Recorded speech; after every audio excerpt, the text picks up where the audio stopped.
And we are back for round 4 of the Legacy Tour Huntsville. I'm joined by Lane Fox, my co-host, and I'm Zachary Cuck, your main host. And we are about to watch round 4. We've got James Hess playing Elves and JC Goldman again on Grixis Delver. Lane, how do you feel about this matchup? I feel like Elves is probably a little bit better. I do like that. It all depends on how things come together. I think JC has got to come up ahead of him. If he's got a turn 1 play, preferably a Delver, I think he can go over the Elves and kind of put him on a clock. And then he's got ways to interact with them. He's got bolts. I think he's got a fork bolt main. That's really nice. I don't know.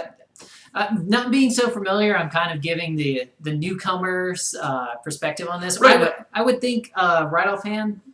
I think Elves though, if it can go wide, but it has no way to really interact with what he's doing as well. So it's playing its own game and.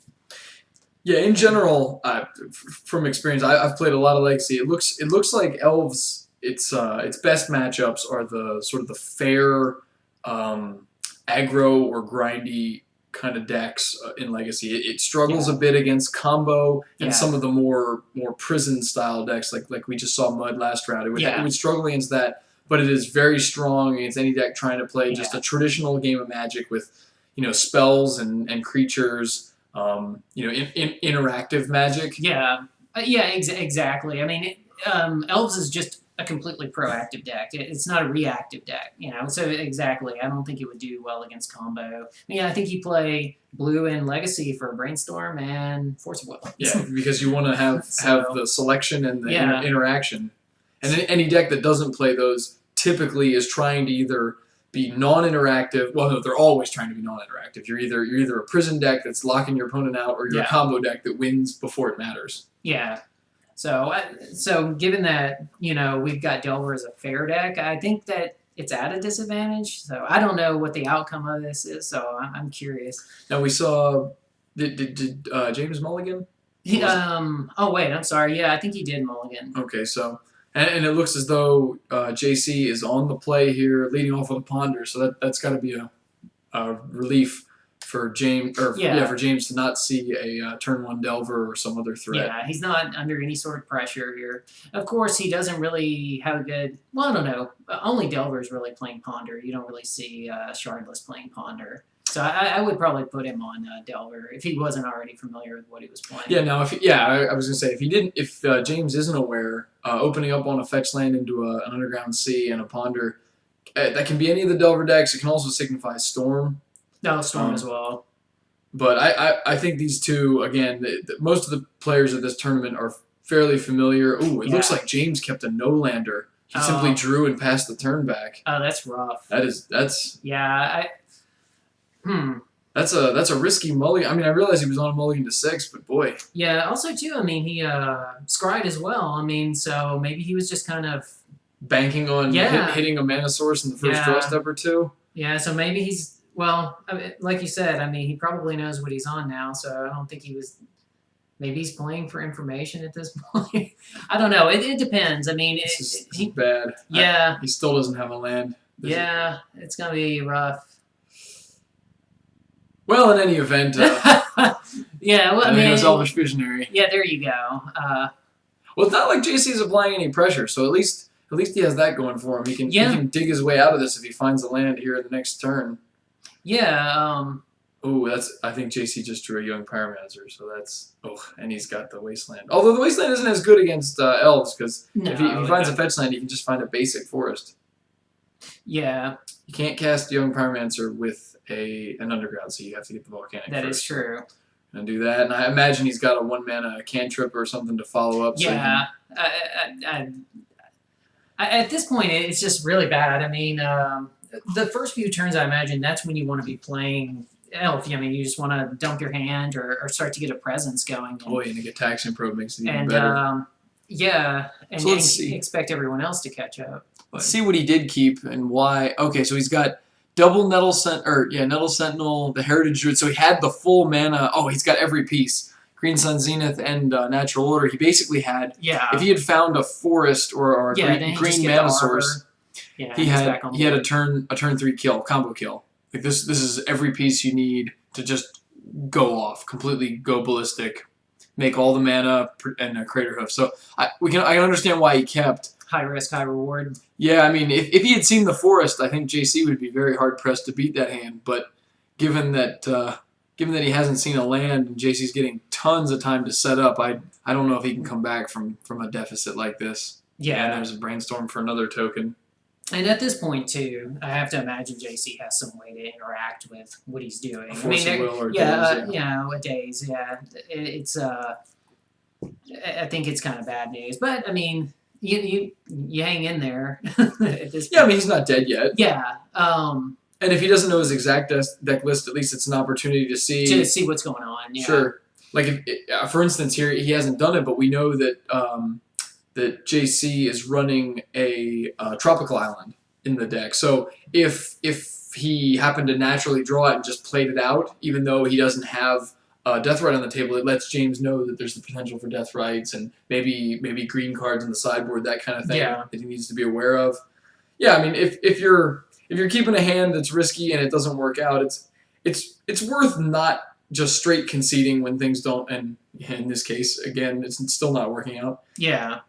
Because the information can be valuable, and you're not losing much time. I mean, this match will run a grand total of maybe 7 or 8 minutes, and they've got 50-minute rounds, so I can't imagine he's too worried about running the clock out. Yeah, that's true. I mean, this isn't that kind of match. I tend to be the guy, though, if I'm so far behind, like, against, like, Miracles, where I'm, like, so locked out and the clock is a factor, it's almost a bit of, and my deck is just not doing what, I mean, I don't see any way for me to kind of pull out of it. I usually will scoop early and just to kind of get the game going. But this isn't that kind of match, so there's really no reason to. These should be over. Yeah, well, very quickly. Yeah, or at least one player should very definitively have the lead. Yeah, it's just rough, like with like Miracles going to game 3. You know, and some of the matches kind of James has missed a land drop for the last time. How many was that? I think that was at least 3. I think he may have even missed 4 land drops. Even that's pretty rough. He may have actually been able to pull it out. I think even if he would have been able to pull a land on the second turn, I think that's what he was thinking. You know. Oh, certainly. I could even miss the first land drop, and I could have been okay. Second land drop, I think that was painful. Then after that, it's just you're just watching things happen to you. So these players are going to go to their sideboards. I think we've got the sideboards in front of us. We'll bring that up on the screen. Although first we're gonna talk about. I believe we're going to talk about the one of our pseudo sponsors slash advertisers here with the tour. I believe it's the Eric. I believe his name is Eric Clare. He's Clare Bar Studios. He's an altarist. Let's see if we can get that image up on the screen here while these players do work on their sideboarding decisions. I believe I had it queued up here. Not sure. Well, regardless. Yeah. I don't know why we're having some technical difficulties here. Anyway, let's talk sideboards anyway. Okay.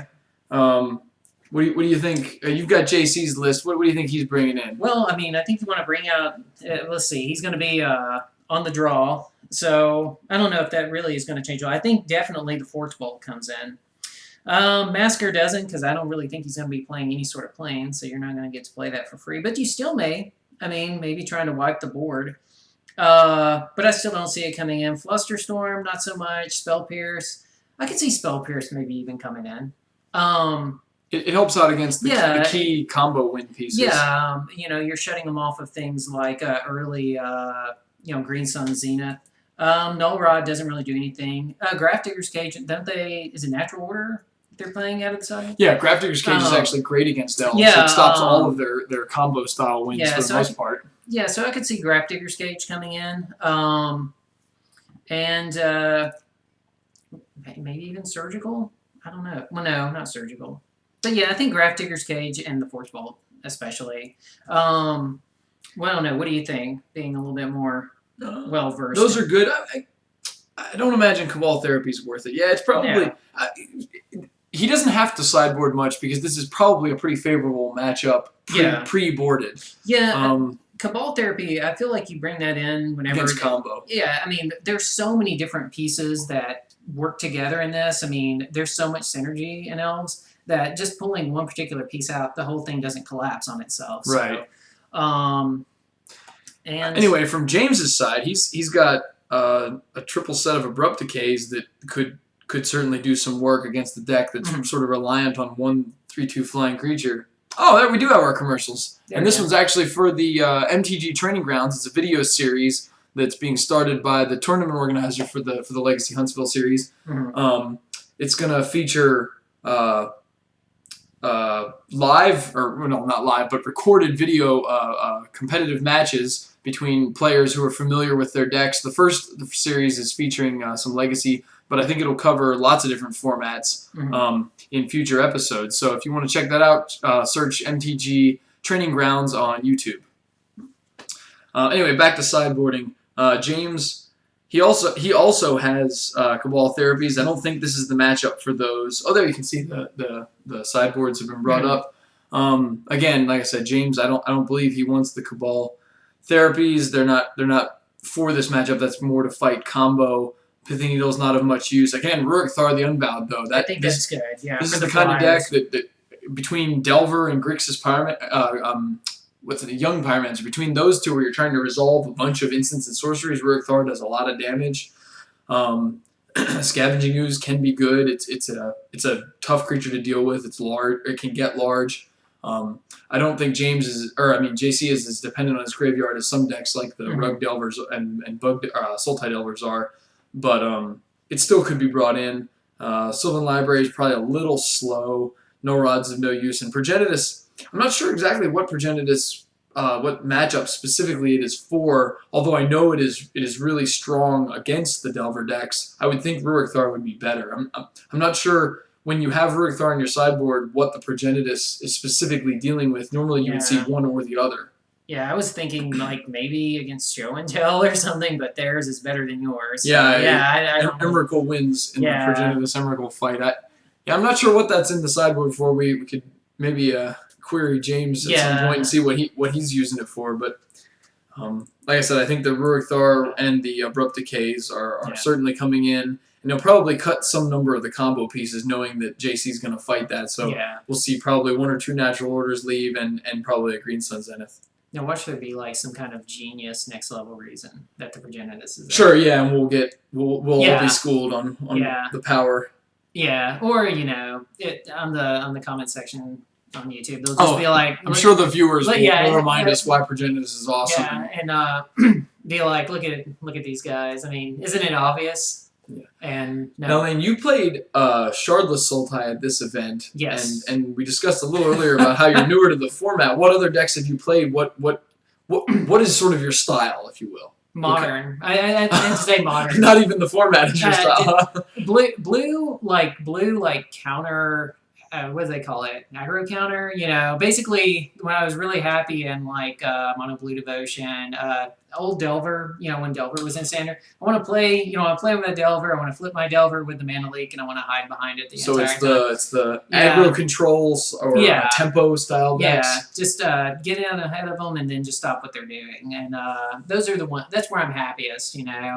I was actually really happy with Mono Blue, except for Mono Black rained on my parade. And back during the old Theros Ravnica standard. It seemed fair, except for the fact that I couldn't counter. The what is the White Wrath card? Oh, Supreme Verdict. Yeah, I couldn't. Yeah, that was sort of the foil to the whole go wide strategy in the old standard. Yeah, and then you're stuck with beating them up with Mutavaults. Looks like James kept his 7, JC took a mulligan, and James has let out on a fetch land for, I assume, a basic forest into a Deathrite Shaman. Yeah, I mean, and which is good. I mean, it's going to shut off things like Grimhog Angler.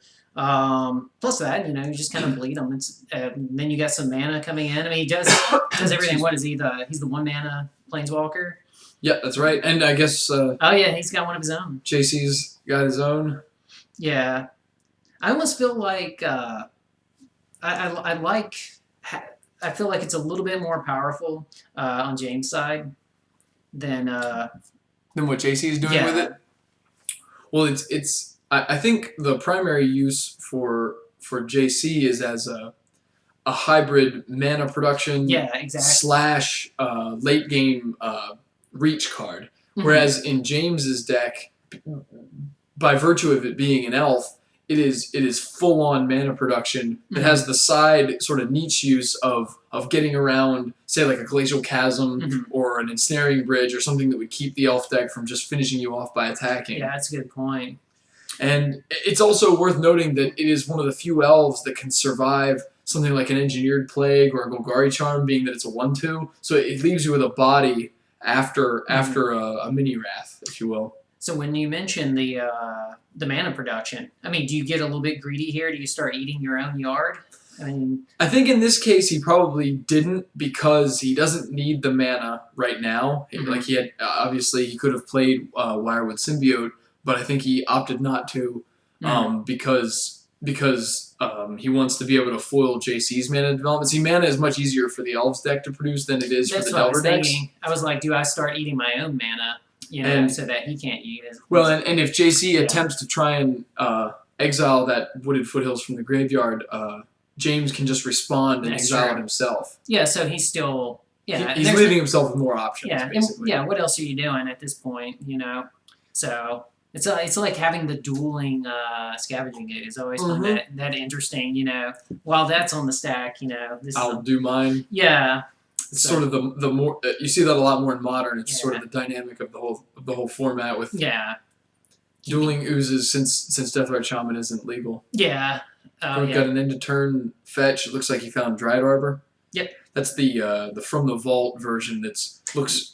It always confuses me. I'm suspiciously like a forest. Yeah. Yeah. Was it Future Sight? Was it original? Yeah, and it had that different frame that made it much more obvious. Which is crazy. I've actually got a foil of the original one, but I'm so used to seeing it. And I think if ever a card had a reason to be banned for its artwork or for its styling, this is the perfect example, because I mean a casual viewer or someone who's new to the format would probably mistake that with a forest in a heartbeat. Yeah, there's no reason to suspect that's a creature. Yeah, why is that forest trying to beat that guy up?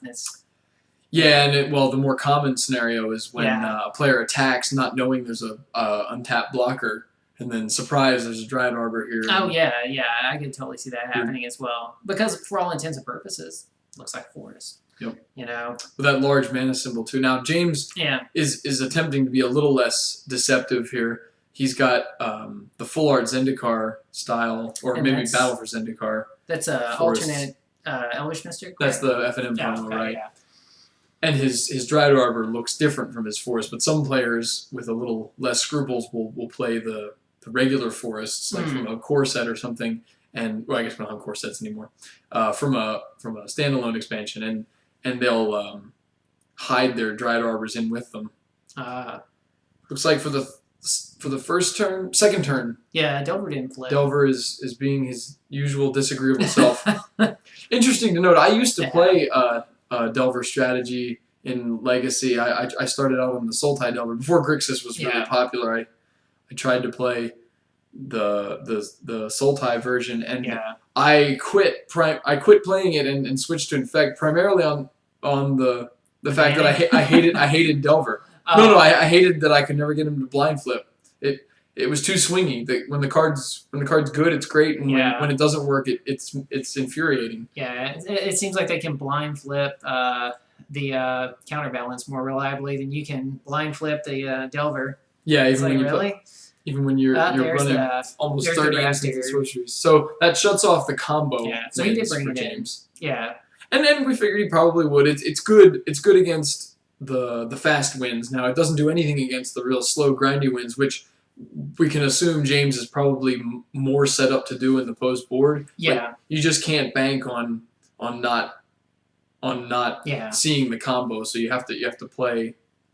Now James what's he making mana with his elf and then using it to exile an instant or sorcery? Yes. See, because with JC tapped down, he knows he doesn't have the mana available to use his Deathrite, so James is taking that opportunity to get a card, get some extra damage in. No. So here come a bunch of guys and a bunch of cards. So this is a Glimpse in Nature. Yeah. and he's got at least 2 mana showing. Yes. That's a promo Pendelhaven, I believe. Oh, okay. Yeah, I was wondering what that was. Yeah, no, James has. I've talked to him a few times, and he says that Pendelhaven is the one land. It's just a one of, but he said he would never consider cutting it from his Elves list because it does too much work in some of the matchups. Keep your guys around. Yeah, certainly. You were mentioning the Engineered Plague. That's an enchantment, or is this? Yeah, Engineered Plague's an enchantment, so that would get your guys. Yeah, that's not going to do much. You're just hanging out on the death ride at that point. So James is making mana to cast a Wirewood Symbiote. If you're on white, though, it keeps you from getting massacred. That's true. Have something going on. I think it's commonly it would save you from, say, a Pyroclasm. Yeah, Pyroclasm. Or a Golgari Charm. Well, at least one creature, which in Elves sometimes just saving one creature is saving an army because between Wirewood and Llanowar. Mm-hmm. I forget what this one's called. Quirion Ranger, sorry, I was thinking Llanowar. Okay. It's Quirion Ranger. You can save your Dryad Arbors. You can actually rebuild your entire team the turn after a Wrath just by bouncing them all to your hand and hanging on to them. Yeah. Anyway, as James continues his well, the good news pseudo combo turn here. Yeah, it's almost like mid-range legacy kind of going on here. I mean, you don't have a lot of pressure going on from the Delver. Elves is kind of, it hasn't just blown up and gone off either. I think JC's got a response here. It looks like now that there is a land in the yard. I don't know what his intent is, but I think he's trying to stop. Oh, yeah. Okay. He's taking out the combo, the lynch piece here, the symbiote. Let's see, does James have... I don't know if he's got any mana floating. There's been a lot of action this turn, but I assume he's still got enough mana to cast 1 or 2 more creatures and continue the chain. I don't think he's made a land drop this turn either. So if he's got something like a Gaia's Cradle, he could really go bonkers. Looks like he wants to play a land. I think that might just be the basic forest from earlier. Yeah, it is. Yeah. But between that, he's taking a creature from the graveyard, maybe. Mm-hmm. Nope, it looks like just more mana. And Scavenging shows up. What do you feel about? I mean, but he has no mana open right now, does he? So how do you feel done. He's done. He's tapped out for the turn. How do you feel about playing the Ooze without any way to? I mean, I guess you go ahead and get something out there to get some pressure on. Well, and you have to play as many creatures as you can when you've got an active Glimpse of Nature. That's true. You just want to snowball as many of those creatures as you can. So draw a card. I was just thinking. I mean, I just feel like it gets bolted, But yeah.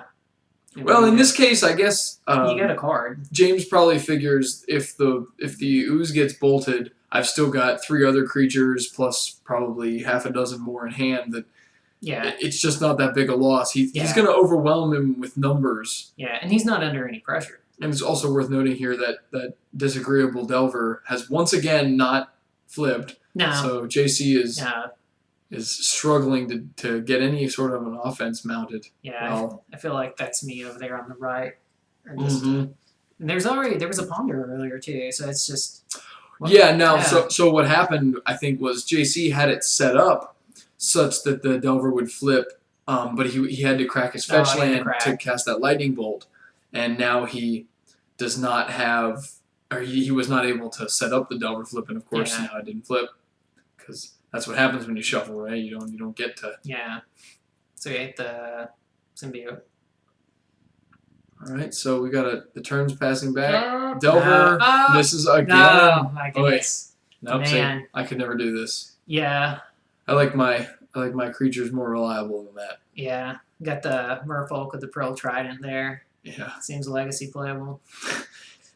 At least it's a wizard, right? Even the Merfolk would be better. What do you do in that situation? You could play like the worst legacy Merfolk deck ever. Just like I'm gonna play Pearl Trident. Some people are playing what's the guy every time you shuffle he gets counter? I forget the name of that. He was in Zendikar. Is it Curse Catcher? No, Curse Catcher is the one that they do play commonly. Yeah, you're right. There's another one. Oh, there's a Grimag Angler. No, there's another one. I forget the name of it, but his name, yeah. is it Cassie's Trickster or Cozy's Yeah, Trickster? Cosey's Trickster. Yeah, that every time you shuffle, it gets a 1/1 counter. Yeah. I guess that was probably relevant and fairly good during the era when Elves was super popular because doesn't Green Sun Zenith require you to shuffle your deck twice upon resolution? Yes. So it actually gives 2 counters to the Cozy's Trickster. So there's he might even be good here. that combined with a couple ponders and a couple fetch lands, he's always a pretty decent. The downside to Cozy's Trickster is that if you draw him late in the game, he doesn't do much. He's only good in the early turns. Yeah. It's like the late game. See, that's why every time I play like Mana Elves, I'm like, I don't see him in my opening hand. That means I'm going to see him late game. Oh, there is the symbiote. Another symbiote to replace the one that died earlier. Yep. Boy, that Delver has missed, what, 4 turns in a row, 5 turns in a row? Yeah, I think he just missed again. Yep, he drew that Scalding Tarn. I feel like he's gone to he can't create a clock. The Grimmaw Gangler's got to hang back. It'll never get through with that Wirewood symbiote on the table. Yeah, so I just get the feeling that inevitably Elves is going to pull ahead here. There's just no pressure going on. But, not to say, he's not done, but it's definitely... Is this the one of Ren's Run Packmaster? I think James has one of in his deck. Yeah, here it is. Ren's Run Packmaster. That's a 4-mana 5/5, which elf. Whenever it enters the battlefield, it has a champion and elf. The ability from the early Lorewind or from Lorewind and Morningtide. Yeah. So when it enters the battlefield, it would have to exile another elf, and then I believe for a green and 2, you can put a 2/2 wolf token onto the battlefield. Although James has drawn enough, JC has drawn enough lands that he can hard cast a Force of Will here to deal with it. So once again, we're. I think there are a lot of lands that are coming in. That's why we're not seeing that Delver flip. So crazy. See someone honestly pay for a Force of Will. Especially in a Delver deck where you never want to see more than about 3 mana. Yeah. It's like, oh man, I should be in the air by this point or have a bunch of guys swinging around. So it's a tough match. His inability to mount an offense is really costing him. Yeah. So let's see, what do we have now? Even more spells out of Mr. Hess. Another Visionary. I think that's the one he picked up earlier. Although at this point, who knows? He's maintained almost a 7-card hand this entire game. Entire game. Let's see if we can get a Delver flip here. And oh yeah. Finally, it does with it's a Fort Bolt far too late. Yeah, I think it's way too late. So it's interesting here to see Elves operate so much differently than like you'd see in Modern. You don't really see a lot of Lords or anything like that.